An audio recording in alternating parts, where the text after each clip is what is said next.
말씀과 함께하는 성경 통독 해설 시간입니다. 룻기는 한편의 동화 같은 이야기입니다. 남편을 잃고 고향 땅을 떠나 낯선 땅에서 살게 된 한 여인이 여호와 하나님의 은혜로 말미암아 새로운 회복의 삶을 사는 이야기가 이 속에 담겨 있기 때문에 그렇습니다. 우리는 룻기의 말씀에서 하나님의 자비와 구원을 바라봅니다. 그분께서 연약한 자를 어떻게 돌아보시는지, 우리의 생애를 어떻게 회복시키시는지 우리는 이 이야기 가운데 하나님이 우리에게 주시는 아름다움을 발견하게 됩니다. 내일 우리가 읽게 될 성경 말씀은 룻기 1장에서 4장까지의 말씀입니다. 룻기 1장의 말씀으로 갑니다. 나오미의 남편 엘리멜렉이 죽고 나오미와 그의 두 아들이 남았으며 그들은 모압 여자 중에서 그들의 아내를 맞이하였는데 하나의 이름은 오르바요 하나의 이름은 룻이더라. 그들이 거기서 거주한 지 10년쯤에 멜론과 기럨 두 사람이 다 죽고 그 여인은 두 아들과 남편의 뒤에 남았더라. 베들레헴에 살던 엘리멜렉의 가족은 흉년을 피해 온 가족이 모압으로 이주하지만 그곳에서 남편과 두 아들을 잃게 됩니다. 결국 이 비극 끝에 그 집에는 나오미와 사별한 두 과부 며느리만 남게 됩니다. 내 딸들아 되돌아가라. 나는 늙었으니 남편을 두지 못할지라. 가령 내가 소망이 있다고 말한다든지 오늘 밤에 남편을 두어 아들들을 낳는다 하더라도 너희가 어찌 그들이 자라기를 기다리겠으며 어찌 남편 없이 지내겠다고 결심하겠느냐. 내 딸들아 그렇지 아니하니라. 여호와의 손이 나를 치셨으므로 나는 너희로 말미암아 더욱 마음이 아프도다. 나오미는 고향에 풍년이 들었다는 소식을 듣고 이제 베들레헴으로 돌아가고자 합니다. 그 과정 가운데 그는 두 며느리에게 이제는 돌아갈 것을 이야기합니다. 며느리 오르바는 나오미의 권유에 따라 모압으로 돌아갔지만 룻은 끝까지 시어머니의 곁에 남았습니다. 룻이 이르되 내게 어머니를 떠나며 어머니를 따르지 말고 돌아가라 강권하지 마옵소서. 어머니께서 가시는 곳에 나도 가고 어머니께서 머무시는 곳에서 나도 머물겠나이다. 어머니의 백성이 나의 백성이 되고 어머니의 하나님이 나의 하나님이 되시리니 어머니께서 죽으시는 곳에서 나도 죽어 거기 묻힐 것이니라. 모압 여인의 고백은 놀라웠습니다. 그녀는 그의 시어머니와 함께하기로 결정하였음은 물론이고 그가 섬기던 여호와 하나님을 그의 하나님으로 믿기로 선택하였던 것입니다. 결국 나오미는 며느리 룻과 함께 그의 고향으로 돌아옵니다. 나오미가 그들에게 이르되 나를 나오미라 부르지 말고 나를 마라라 부르라. 이는 전능자가 나를 심히 괴롭게 하셨음이니라. 베들레헴에 도착한 나오미는 자신을 나오미 즉 기쁨이라 부르지 말고 마라 괴로움이라 부르라고 탄식하며 그의 슬픔을 드러냅니다. 살기를 위하여 이방 땅으로 향하였던 그의 가족들이 얼마나 초라한 모습으로 고향에 돌아왔는지를 보여주는 것이었습니다. 룻기 2장의 말씀으로 갑니다. 보아스가 베는 자들을 거느린 사환에게 이르되 이는 누구의 소녀냐 하니 베는 자를 거느린 사환이 대답하여 이르되 이는 나오미와 함께 모압 지방에서 돌아온 모압 소녀인데 그의 말이 나로 베는 자를 따라 단 사이에서 이삭을 줍게 하소서 하였고 아침부터 와서는 잠시 집에서 쉰 외에 지금까지 계속하는 중이니이다. 룻은 시어머니를 봉양하기 위해 낯선 땅에서 이삭을 줍기 시작합니다.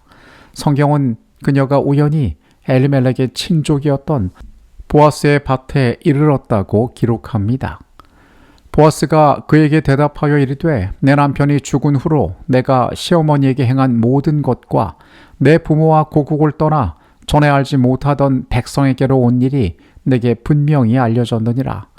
여호와께서 내가 행한 일에 보답하시기를 원하며 이스라엘의 하나님 여호와께서 그의 날개 아래에 보호를 받으러 온 내게 온전한 상 주시기를 원하노라 하는지라.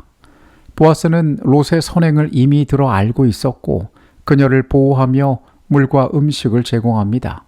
또한 곡식 다발에서 일부러 이삭을 흘려 롯이 많이 주울 수 있도록 배려하였습니다. 나오미가 자기 며느리에게 이르되 그가 여호와께로부터 복받기를 원하노라.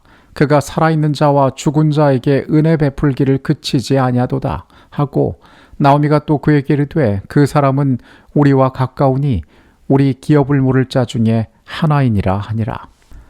밭에서 돌아온 롯은 시어머니에게 자초지종을 얘기하고, 나오미는 보아스가 그들의 기업을 물을 수 있는 가까운 자임을 이야기합니다. 우리가 모세오경의 말씀에서 읽었듯이 이스라엘 가운데에는 만약에 형제가 자녀가 없이 죽게 되면 그와 가까운 친족들이 기업을 물을 권리이자 의무를 갖고 있었습니다. 롯기 3장의 말씀으로 갑니다. 그런즉 너는 목욕하고 기름을 바르고 의복을 입고 타작마당에 내려가서 그 사람이 먹고 마시기를 다하기까지는 그에게 보이지 말고, 그가 누울 때에 너는 그가 눕는 곳을 알았다가 들어가서 그의 발치 이불을 들고 거기 누우라. 그가 내 할 일을 내게 알게 하리라. 나오미는 롯의 안식을 위하여 보아스가 타작마당에 잠든 틈을 타 그의 침소에서 발치 이불 아래 눕도록 지시합니다. 이르되 내가 누구냐 하니 대답하되 나는 당신의 여종 루시오니 당신의 옷자락을 펴 당신의 여종을 덮으소서. 이는 당신이 기업을 물을 자가 됨이니라 하니, 그가 이르되 내 딸아 여호와께서 내게 복 주시기를 원하노라.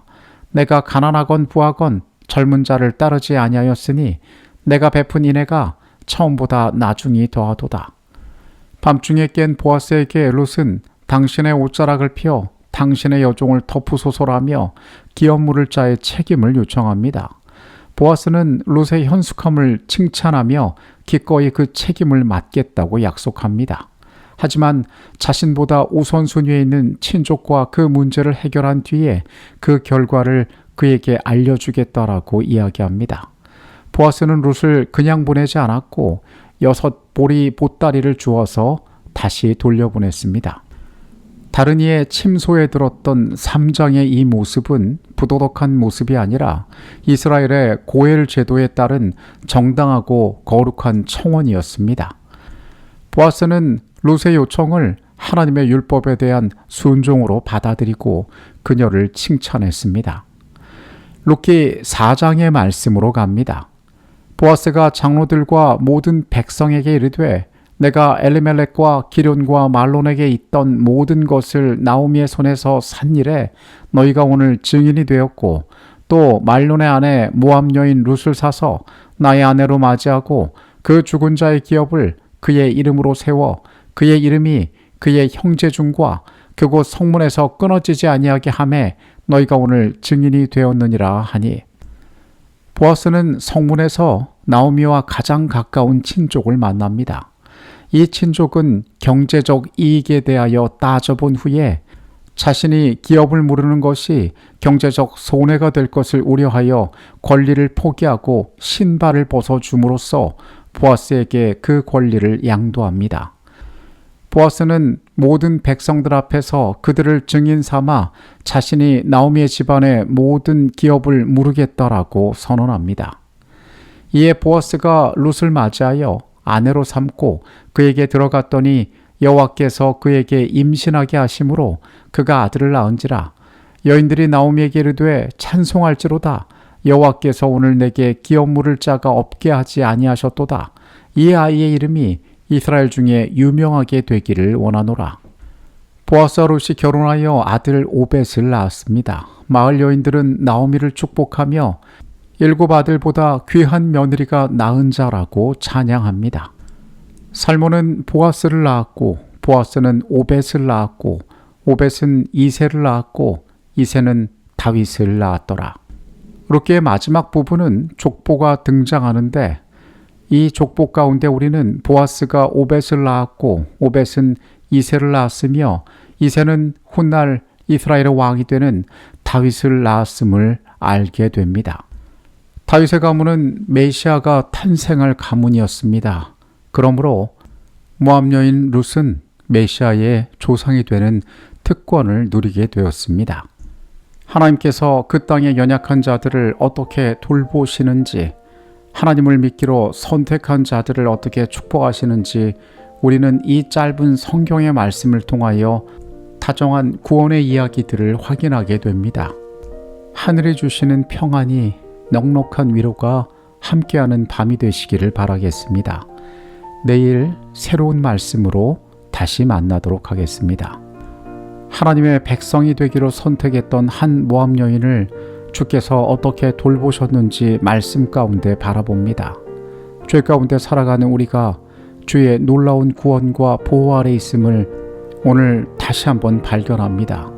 주님, 우리를 위하여 베풀어 준 그 은혜들 우리가 잊지 않고 매일매일 감사하게 하여 주시옵소서.